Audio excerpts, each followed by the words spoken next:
انسان پر جو سب سے بڑا کرم کیا، جو سب سے بڑی نعمت نازل فرمائی انسانوں کے لیے، اور اللہ نے انسانوں پر جو سب سے بڑا احسان فرمایا وہ اپنے محبوب محمد مصطفیٰ صلی اللہ علیہ وآلہ وسلم کو اس کائنات میں اتارا۔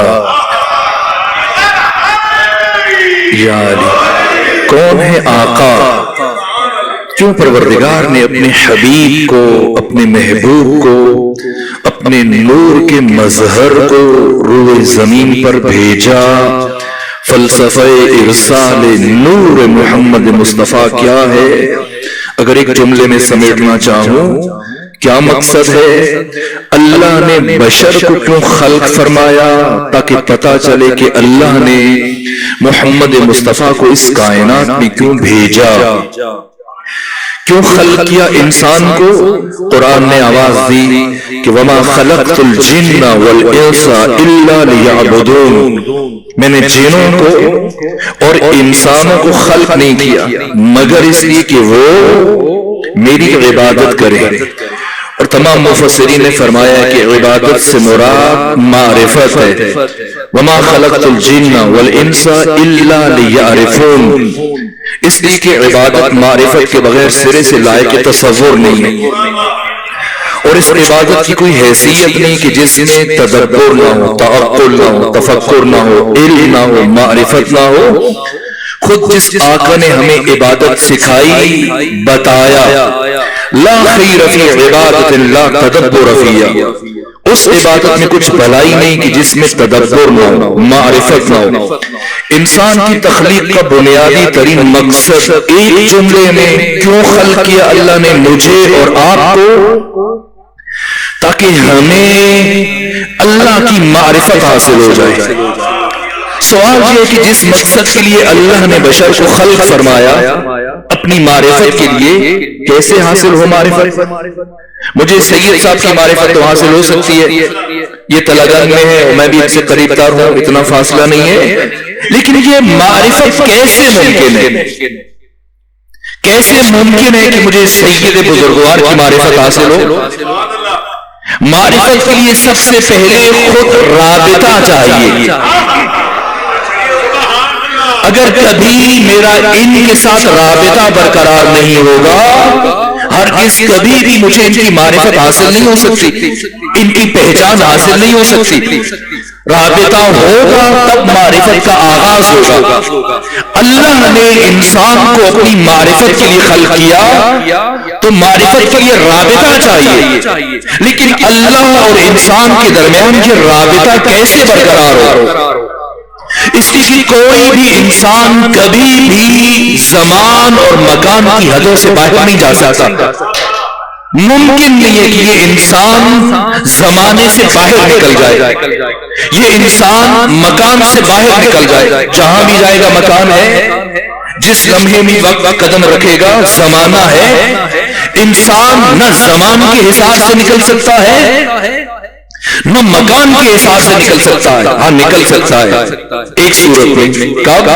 جیسا قتیل شفائی نے کہا کہ فصیل شہر پہ تازہ لہو کے چھینٹے ہیں، حدود وقت سے آگے نکل گیا کوئی، لیکن جب تک زندہ ہے انسان نہ زمان سے باہر جا سکتا ہے نہ مکان سے باہر جا سکتا ہے۔ اور جس اللہ کی معرفت مطلوب ہے وہ کون ہے؟ وہ لا زمان ہے، وہ لا مکان ہے، وہ کبھی زمان اور مکان میں آ نہیں سکتا۔ اگر وہ زمان و مکان میں آ جائے تو وہ خدا نہیں رہتا۔ انسان زمان و مکان سے نکل نہیں سکتا، اور جس کی معرفت چاہیے وہ زمان و مکان میں آ نہیں سکتا۔ تو پھر اس زمینی اور زمانی انسان کا اس لا زمان اور لا مکان سے رابطہ کیسے برقرار ہو؟ اس لیے کہ انسان زمان و مکان کی قید میں مقید ہے، محصور ہے۔ خدا زمان و مکان سے ماورا ہے، بالاتر ہے، یہ زمان و مکان سے باہر جا نہیں سکتا۔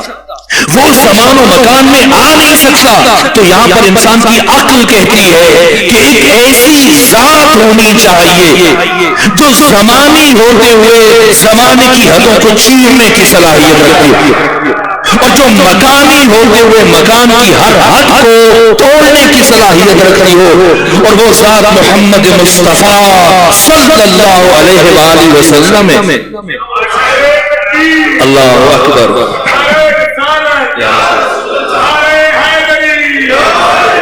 زمان و مکان کی تمام حدوں کو عبور کر کے، زمان و مکان کی تمام حدود کو عبور کر کے کہاں پہنچے آقا؟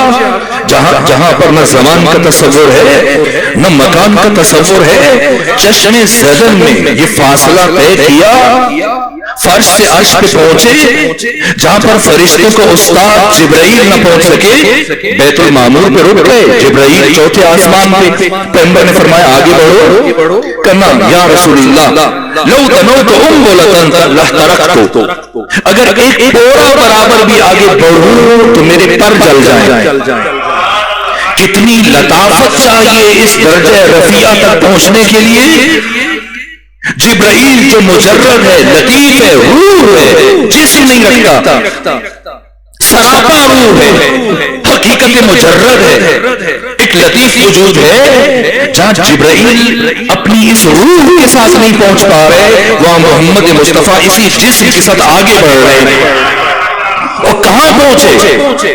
دنا فتدل فکان قاب قوسین، شب معراج حبیب اپنے محبوب کے، آپ اپنے معبود کے، بندہ اپنے اللہ کے، عاشق اپنے معشوق کے اتنا قریب جا پہنچا، دنا فتدل فکان قاب قوسین، دو کمانے، اور قرآن دو کمانے کہہ کے بھی نہیں روکا، ورنہ شاید مقام مصطفیٰ کی حد معین ہو جاتی۔ قرآن نے مقام مصطفیٰ کی حد معین نہیں کی، جیسے ہی فرمایا دنا فتدل فکان قوسین، اور آگے بڑھا اور فرمایا او ادنا، دو کمانے یا اس سے بھی کم۔ کتنا کم؟ خدا اور خطی مطلب کے درمیان کتنا فاصلہ رہ گیا؟ کوئی بیان نہیں کر سکتا، کوئی سمجھ نہیں سکتا۔ بس ایک صاحب ذوق نے خوبصورت جملہ بیان کیا کہ شب معراج حبیب اپنے محبوب کی اتنا قریب جا پہنچا کہ ایک لمحے کے لیے حبیب کے دل میں آیا کہ ذرا سا اور آگے بڑھے اور محبوب کو گلے سے لگا لے، لیکن کیونکہ اس کا گلا نہیں تھا اس لیے سے کچھ گیلا نہیں تھا۔ صلوات بھیجیے خاندان فاطمہ پر۔ اب جو انہوں نے نعرہ حیدری لگایا تو اب اسی مقام پہ نعرہ حیدری بنتا ہے، اس لیے کہ جب پہنچے ہیں شب معراج محمد مصطفیٰ اس انتہائی بلندی پر جس کے بعد پھر اور کوئی بلندی لائق تصور نہیں ہے، بس خدا ہے اور مصطفیٰ ہے۔ شب معراج یہ دو ہستیاں، آپ کو معبود، عاشق و معشوق، بندہ اور اللہ، خدا اور مصطفیٰ۔ لیکن سوال یہ ہے کہ جب آقا تشریف لے کے گئے شب معراج اس انتہائی بلندی پر، تو کیا اپنے اللہ سے کچھ بات بھی کی یا نہیں کی؟ اور اللہ نے اپنے محبوب سے کچھ بات بھی کی یا نہیں کی؟ ہوئی کچھ گفتگو؟ سب کہتے ہیں گفتگو ہوئی، تمام مولوی ملا مفتی سب کہتے ہیں جب معراج بیان کرتے تو کہتے ہیں بڑی باتیں ہوئی خدا اور مصطفیٰ کے درمیان۔ تو سوال یہ ہے کہ پروردگار نے کیسی گفتگو فرمائی؟ کسی اور سے بھی گفتگو کی؟ ہاں قرآن کہتا ہے موسیٰ کلیم سے بھی گفتگو کرتے تھے۔ وادی سینا میں جب موسیٰ جاتے تھے کوہ طور، تو جیسے ہی خاص مقام پہ پہنچتے جناب موسیٰ، خدا فرماتا یا موسیٰ فخلعنا علیک انک بالوادی المقدس طویٰ، موسیٰ جوتے اتار دیجئے، اب آپ ایک مقدس وادی میں داخل ہوئے۔ اور پھر ایک درخت سے آواز ایجاد ہوتی یا موسیٰ انی انا اللہ، اے موسیٰ اللہ میں اللہ ہوں۔ اور اس کے بعد موسیٰ اور خدا کے درمیان سلسلہ تکلم و تنطق شروع ہو جاتا، سلسلہ گفتگو شروع ہو جاتا۔ لیکن عرش پر جہاں جبرائیل نہیں جا سکتا وہاں کون سا درخت ہے؟ کون سی چیز ہے؟ غیر از خدا اور غیر از مصطفیٰ، وہاں کہاں سے آواز ایجاد فرمائی خدا نے؟ اب یا تو گفتگو کا انکار کر دیجئے کہ شب معراج ختمی مرتبہ عرش پر تشریف لے گئے تھے لیکن خدا سے کوئی بات نہیں ہوئی، گفتگو نہیں ہوئی، اور اگر کہتے نہ گفتگو ہوئی تو پھر بھولیے کہ شب معراج پروردگار نے اپنے محبوب محمد مصطفیٰ کے ساتھ کس کے لہجے میں گفتگو کی؟ بس جس کے لہجے میں گفتگو کی اسی کا نام علی ابن ابی طالب ہے۔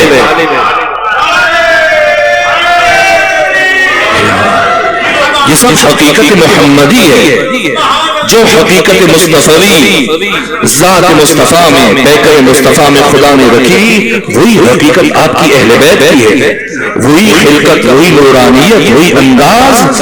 اور اب میں بڑھوں گا، ختمی مرتبہ 11 ہجری بظاہر دنیا سے تشریف لے گئے، لیکن اگر کوئی انسان یہ چاہتا ہے کہ وہ سمجھے کہ 83 ہجری سے لے کر 148 ہجری تک ان 65 سالوں میں اگر رسول ہوتے تو کیسے ہوتے، اور اگر رسول زندگی گزارتے ان 65 سالوں میں 83 سے لے کر 148 تک تو کیسے زندگی گزارتے؟ اگر کوئی دیکھنا چاہتا ہے تو آپ کے فرزند امام جعفر صادق کی زندگی کو اٹھا کے پڑھ لے، وہی نورانیت ہے، وہی شخصیت ہے، وہی کردار، حتی عمر صرف 3.5 سال۔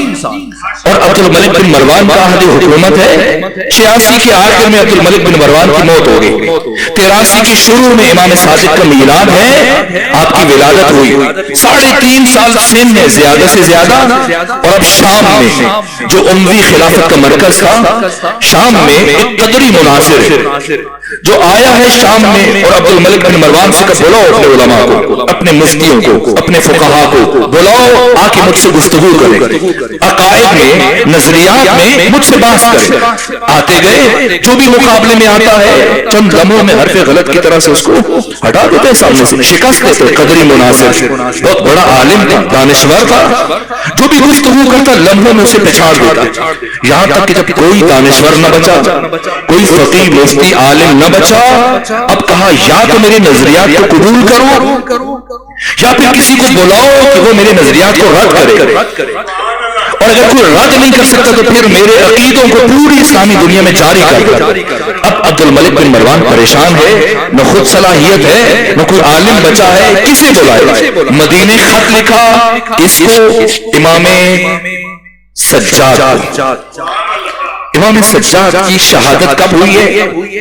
95 ہجری میں، آقا موجود 86 ہجری کے آخری عرصے میں خط لکھا کہ تشریف لائے، اسلام کی عزت کا سوال ہے، لیکن کیا حضرت تشریف لے کے گئے؟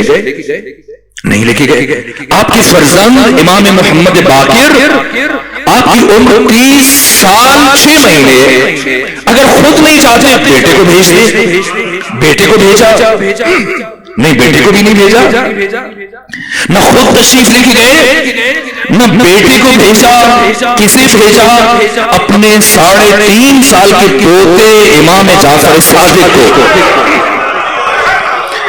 اپنے غلام کے ساتھ روانہ کیا۔ امام گئے، عبد الملک بن مروان کے دربار میں قدری مناظر بیٹھا ہے، جیسے آپ داخل ہوئے اس نے سوال کیا یہ بچہ کون ہے، کیسے آیا، کہاں سے آیا، کیوں آیا ہے؟ بتایا گیا کہ یہ امام علی زین العابدین کے پوتے ہیں، خود نہیں آئے، اپنے پوتے کو بھیج دیا۔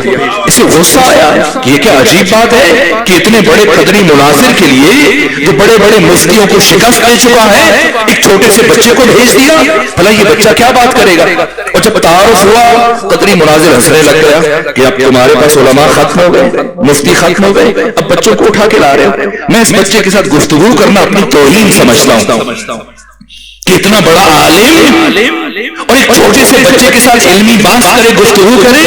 امام نے فرمایا پریشان نہ ہو، تمہیں زیادہ دیر انتظار نہیں کرنا پڑے گا، میں علی ابن ابی طالب کا فرزند ہوں، میں علی ابن ابی طالب کا پوتا ہوں۔ آگے بڑھے، قدری مناظر سے کہا بتاؤ قرآن آتا ہے؟ کہاں میں حافظ کل قرآن، مجھے سارا قرآن آتا ہے۔ کہ اگر قرآن آتا ہے تو سورہ فاتحہ پڑھو۔ اس نے سورہ فاتحہ شروع کی، بسم اللہ الرحمن الرحیم، الحمدللہ رب العالمین الرحمن الرحیم مالک یوم الدین ایاک نعبد و ایاک نستعین۔ آگے پڑھنے لگا، امام نے فرمایا روکو، ٹھہرو، کہ کیوں سورہ مکمل نہ کرو؟ فرمایا ضرورت نہیں ہے. کہ کیوں ضرورت نہیں؟ کہ تمہارا عقیدہ یہ ہے کہ اللہ کو بندے کے کسی کام میں مداخلت کا حق حاصل نہیں، جو تم نے ابھی بتایا. تمہارا پہلا عقیدہ کہ بندے کو، اللہ کو بندے کی کسی کام میں مداخلت کا حق حاصل نہیں. توجہ فرمائی میرے سے. تو یہ جو تم سورہ فاتحہ میں کہہ رہے ایاکا نعبدو و ایاکا نستعین، تو یہ کہہ کر تو خود اللہ کو مداخلت کا حق دے رہا ہے. ایک مرتبہ ہل گیا. کہاں جو اب تک آ رہے تھے وہ اور ہے، لیکن جو اب پہنچا ہے یہ اور ہے. اپنے تمام نظریات سے تسلیم ہو گیا. اب پڑھنے والے تشریف لا چکے ہیں. اب میں سمیٹنا چاہتا ہوں اپنی گفتگو کو. امام صادق سے متعلق زندگی میں ابو شاکر دیسانی کے ساتھ جو آپ کا عجیب مناظرہ ہے، عبداللہ کے ساتھ آپ کی گفتگو، اسی طرح سے بڑے ابن درہم کے ساتھ آپ کی گفتگو، آپ کی شخصیت کے معجزات، آپ کی شخصیت کے باقی پہلو. لیکن میں صرف ایک واقعہ، چند سالوں میں منصور توانکی کو یہ محسوس ہونے لگا کہ میں تو بظاہر تخت پہ بیٹھ کر لوگوں کے جسموں پہ حکومت کر رہا ہوں. اس وقت جو شخصیت لوگوں کے دلوں پہ حکومت کر رہی ہے اس کا نام امام جعفر صادق ہے. اب امام کی مرکزیت کو توڑنے کے لیے، آپ کی روحانیت کو توڑنے کے لیے اس نے اپنی پوری 3 براعظموں میں اس کی ریاست حکومت پھیل چکی تھی. اس نے علماء سے رابطہ کیا، مفتیوں سے رابطہ کیا، لیکن جو بھی ملتا ہے یا تو امام جعفر صادق کا شاگرد ہے یا امام کے شاگرد کا شاگرد ہے. شروع میں جو بھی امام کے پاس جاتا تھا امام خود اس سے گفتگو کرتے تھے. لیکن کچھ سالوں میں امام نے کتنی بڑی بڑی شخصیتوں کو تیار کیا. انہوں نے قرآن میں جناب حمران کو تیار کیا، لغت و ادبیات میں عوام بن تغلب کو تیار کیا، فقہ میں زرارہ کو تیار کیا، حدیث میں ابو بصیر کو تیار کیا، عقائد اور علم کلام میں مومن پاک کو تیار کیا، کیمیا اور کیمسٹری میں جابر بن حیان جیسی شخصیتوں کو تیار کیا. جابر بن حیان نے 400 کتابیں لکھی ہیں. ابھی بھی آیت اللہ مرشی نجفی کے کتاب خانے میں ان کے ہاتھ سے بہت ساری لکھی ہوئی کتابیں موجود ہیں. اپنی ایک کتاب کے شروع میں فادر آف کیمسٹری، بابا کیمیا، جابر بن حیان نے عجیب جملہ لکھا، کہا کہ قیامت تک آنے والا کوئی ایک دانشور بھی میرے کسی ایک نظریے کو رد نہیں کر سکتا. کیوں؟ اس لیے کہ میں امام جعفر صادق علیہ السلام کا شاگرد ہوں. پہلے امام خود گفتگو کرتے تھے، لیکن کچھ عرصے کے بعد جب ان شخصیتوں کو تیار کیا، اگر کوئی آتا امام کے ساتھ بحث کے لیے، گفتگو کے لیے، مناظرے کے لیے، امام پوچھتے بتاؤ کس علم میں بات کرنا چاہتے ہو؟ قولوں میں قرآن میں، تفسیر قرآن میں. فرماتے حمران سے بات کرو. وہ کہتے نہیں آپ سے بات کرو. امام فرماتے نہیں حمران سے بات کرو. اگر تم نے حمران کو شکست دے دی سمجھ لینا تم نے جعفر صادق کو شکست دی. مرید پرور نہیں تھے، شخصیت پرور تھے. اتنی بڑی بڑی شخصیتوں کو تراشا اور پھر اب پوری اسلامی دنیا میں یا امام کے شاگرد ہیں یا آپ کے شاگردوں کے شاگرد ہیں. اور منصور توانکی پریشان ہے، چاہتا ہے کہ امام کو اپنے دربار میں رسوا کرے، آپ کی مرکزیت کے حصار کو توڑے، تلاش کر رہے لیکن کوئی فرق نہیں مل رہا. بڑی کوششوں کے بعد اس نے ایک علمی شخصیت کو تلاشا. کون؟ نعمان بن ثابت، امام ابو حنیفہ. رابطہ کیا، کہا کہ میں چاہتا ہوں کہ آپ میرے دربار میں امام جعفر صادق کے ساتھ کچھ ایسی گفتگو کریں، ایسے سوال پوچھیں کہ وہ جواب نہ دے پائے، لاجواب ہو جائیں، اور یوں میرے دربار میں سب کے سامنے ان کی صدقی ہو جائے تو ان کی شخصیت کو جو سحر ہے اسلامی دنیا میں وہ ٹوٹ جائے. پہلے عذر خواہی کی جناب نعمان بن ثابت نے، لیکن جب منصور توانکی نے اصرار کیا کہ اگر آپ اس کوشش میں کامیاب ہو جاتے ہیں تو میں پوری اسلامی دنیا میں آپ کی امامت کا اعلان کرواؤں گا، سرکاری سطح پہ آپ کو امام اعظم کا خطاب دوں گا اور اتنا کچھ عطا کر دوں گا آپ کو کہ جو آپ کی نسلوں کے لیے کافی ہو جائے گا. بالآخر امام ابو حنیفہ نے کہا کہ پھر مجھے کچھ وقت چاہیے، چند مہینے دیں تاکہ میں سوال تیار کروں اور پھر امام صادق سے پوچھوں. 3-4 مہینے مسلسل محنت کرتے رہے، دن رات سوچتے رہے، اس کے بعد 40 سوال تیار کیے. بس یہیں پہ آپ کی زحمت کو تمام کروں، کچھ تبرکن چند سوال عرض کروں گا. اور چند مہینوں کے بعد جب آئے منصور توانکی کے دربار میں، کہا کہ میں آمادہ ہوں، تیار ہوں، اب آپ امام جعفر صادق کو بلا لیجیے. منصور توانکی نے اپنا قاصد روانہ کیا مدینہ. امام تشریف لائے. جب امام آئے دربار میں، اب ہزاروں درباری موجود ہیں، رؤسا ہیں، عمرا ہیں، گورنر ہیں، سفیر ہیں، خواص ہیں، بنو عباس کے سردار ہیں، منصور دوانکی بیٹھا ہے ساتھ، امام ابو حنیفہ بیٹھے ہیں، امام صادق آئے، جیسے بیٹھے تو منصور دوانکی نے کہا کہ ہمارے ملک کی بہت بڑی علمی شخصیتیں، مایانات شخصیتیں، اور ان کی کچھ سوالات ہیں، ہم یہ چاہ رہے ہیں کہ یہ ہم سب کی موجودگی میں سوال پوچھیں تاکہ ہمیں بھی کچھ سیکھنے کا موقع مل جائے، کچھ استفادہ ہو۔ امام جانتے ہیں جو شخص 2 سال آپ کا شاگرد رہ چکا ہو، پڑھ چکا ہو، تو اپنے شاگردوں کو نہیں جانتے، لیکن یہ واقعی آپ کی اعلیٰ ظرفی کی معراج ہے۔ جیسے منصور دوانکی نے تعارف کیا، نہیں کہا میرا شاگرد رہ چکا ہے، مجھ سے پڑھ چکا ہے، کیا فرمایا؟ ہم انہیں جانتے ہیں، آپ ان سے کہیے سوال پوچھیں۔ یہ بندہ پروری ہے، یہ شخصیت کی معراج ہے، یہ عزت نفس کی حفاظت ہے، کس طرح سے؟ اور اب ملا کی دور مسجد تک، امام نے تو فرمایا ان سے کہ یہ جو سوال پوچھنا چاہتے ہیں پوچھ لیجیے۔ اب ادھر 40 سوال میں تبرکاً 5-10 سال کی خدمت میں عرض کر دیتا ہوں۔ سب سے پہلا سوال امام ابو حنیفہ، جو ہمارے برادران اہل تسنن کے ہاں، جمہور کے ہاں امام اعظم کا لقب رکھتے ہیں۔ خود سوچیے، جس امام کا شاگرد 2 سال پڑھنے والا امت کے لیے امام اعظم بن جائے، اس امام کی اپنی امامت کا معیار کیا ہوگا؟ امام ابو حنیفہ نے پہلا سوال پوچھا، کہا امام جعفر صادق یہ بتائیے کہ مردار میں اور ذبیحہ میں کیا فرق ہے؟ کیوں ایک کا گوشت حرام ہے، دوسرے کا گوشت حلال ہے؟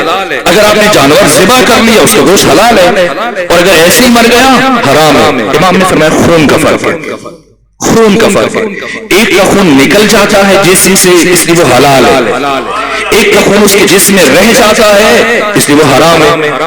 کہا کہ اللہ نے خون ہی کو کیوں حرام قرار دیا؟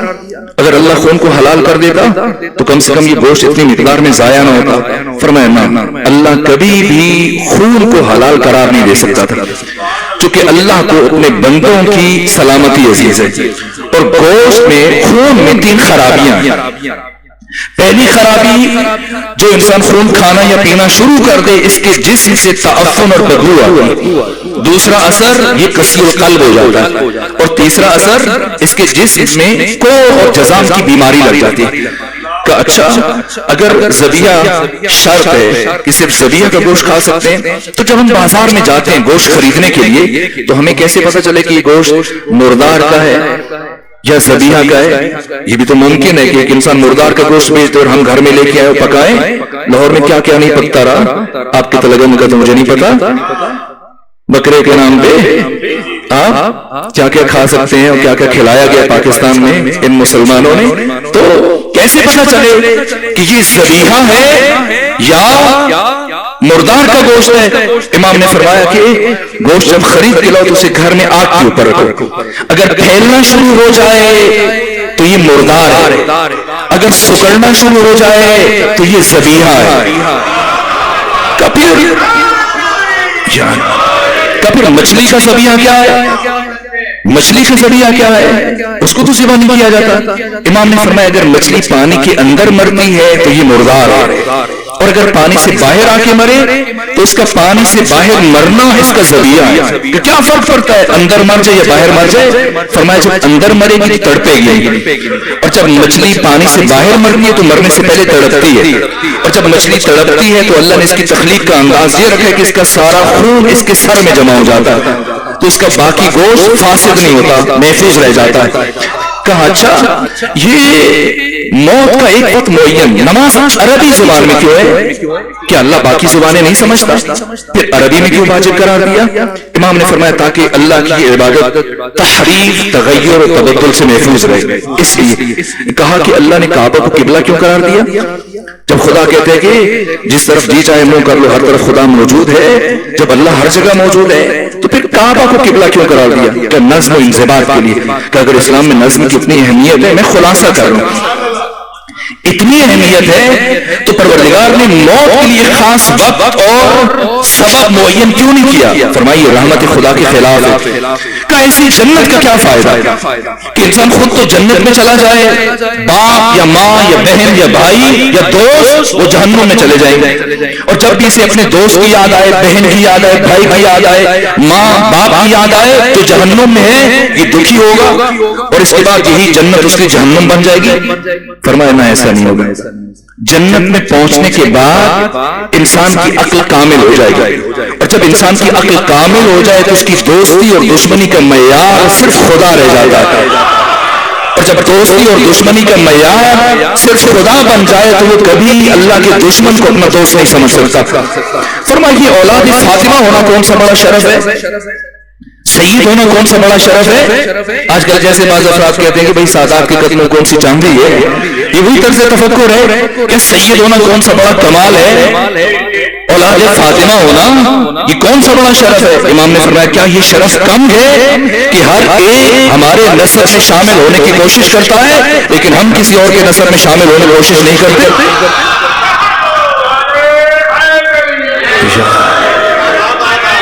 کہا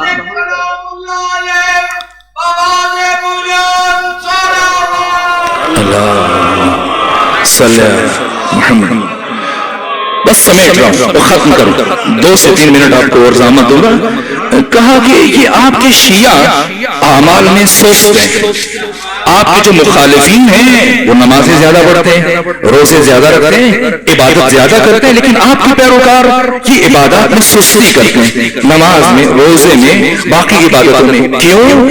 امام نے فرمایا کہ اللہ نے ہمارے شیعوں کو عقیدے میں گمراہ کرنے کی کوشش کی تو وہ ناکام ہوا، جب عقیدے میں ناکام ہوا پھر اس نے سارا زور عمل میں لگایا، اس لیے ہمارے شیعوں سے عمل میں سستی ہو جاتی ہے۔ لیکن پھر ابلیس نے ہمارے دشمنوں کو عقیدے میں گمراہ کیا، اور جب عقیدے میں گمراہ کیا تو کہا عمل میں لگے رہو، یہ تمہیں کون سا فائدہ پہنچا دے گا؟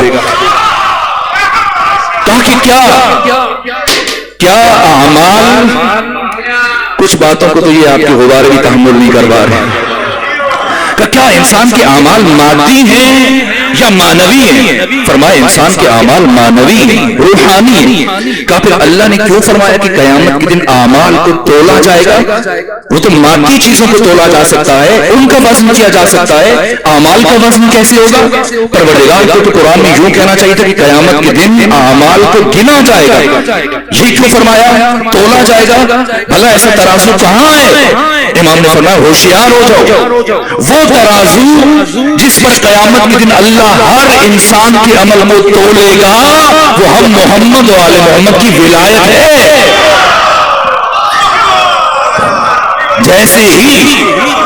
جیسے امام نے 40 سوالوں کے جواب دیے، ہر سوال کے جواب میں اپنا نظریہ بیان کیا، بصریوں کا نظریہ بیان کیا، کوفیوں کا، علماء حجاز کا، علماء مدینہ کا، علم دوست کا، ابو حنیفہ ہوشیار، زیرک اور زرم طالب علم تھا، اتنا عرصہ امام سے پڑھتا رہا، جب ہر جواب کا برجستہ جواب، ہر سوال کا برجستہ جواب سنا، ایک مرتبہ اٹھا منصور دوانکی کے دربار میں ہزاروں افراد کی موجودگی میں، یہ بھی بھول گیا کس نے بلایا ہے، یہ بھی بھول گیا کس لیے بلایا ہے، یہ بھی بھول گیا منصور دوانکی بعد میں کیا سزا دے سکتا ہے۔ ایک مرتبہ اٹھا اور اٹھنے کے بعد کہا اے امام جعفر صادق، آج منصور دوانکی کے دربار میں ابو حنیفہ نعمان بن ثابت اپنے پورے وجود سے گواہی دے کے جا رہا ہے کہ چشم فلک نے، آسمان کی آنکھ نے، اس کائنات میں جعفر صادق سے بڑا عالم نہیں دیکھا ہے۔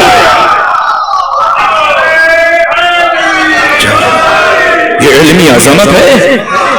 منصور دوانقی امام کو شرمندہ کرنا چاہ رہا تھا، لاجواب کرنا چاہ رہا تھا، اور اب الٹا خود امام کے دربار میں، دشمن کے دربار میں جو امام نے گفتگو کی، ایسا رعب طاری ہوا، ایسا سکتہ طاری ہوا۔